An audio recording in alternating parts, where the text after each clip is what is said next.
আজ বানালাম বন্ধুরা ডিম আলুর তরকারি। একটু অন্যরকমভাবে বানিয়েছিলাম। ফোড়নে দিয়েছিলাম 5 ফোড়ন আর একটু মৌরি বাটা দিয়ে মশলাটা বানিয়েছিলাম।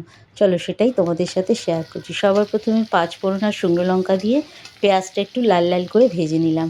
তারপরে দিয়ে দিলাম ওর মধ্যে মশলাটার মধ্যে দিয়েছিলাম একটু জিরে বাটা আর একটু মৌরি, আর দিয়েছিলাম আদা রসুন, একটা ছোট্ট টমেটো আর একটা ছোট্ট পেঁয়াজ আর কাঁচা লঙ্কা আর হলুদ দিয়ে ভালো করে মশলাটাকে কষিয়ে নিয়ে তার মধ্যে দিয়ে দিলাম ভাজা আলু আর অল্প একটু নুন দিয়ে আলুর সাথে মশলাটা আরও 10 মিনিট কষিয়ে নিয়ে তারপরে মশলা ধোয়া বাটিটা ধুয়ে একটু জল দিয়ে দিলাম।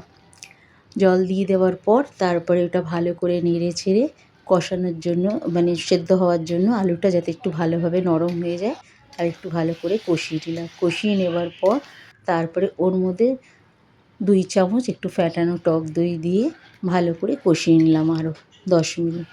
কষিয়ে নেবার পর তারপরে ওর মধ্যে পরিমাণ মতন দিয়ে দিলাম গরম জল। আর এই কষানোর সময় গ্যাসের আঁচটা একদম লো করে কষিয়েছি।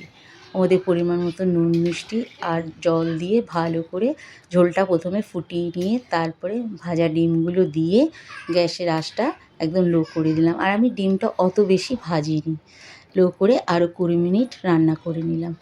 20 মিনিট রান্না করে নেবার পর একটু নেড়ে চেড়ে তারপরে ওর মধ্যে দিয়ে দিলাম ভাজা জিরের গুঁড়ো।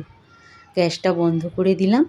তারপরে ভাজা জিরের গুঁড়ো দিয়ে আরও 10 মিনিট ঢেকে ভালো করে নেড়ে চেড়ে গরম গরম সার্ভ করলাম।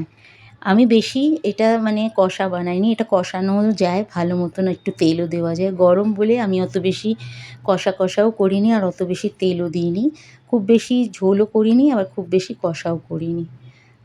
আর কেমন লাগলো ভিডিওটা বন্ধুরা জানিও। আর ভালো লাগলে একটা লাইক শেয়ার কমেন্ট করো। তোমরা সবাই ভালো থেকো, সুস্থ থেকো।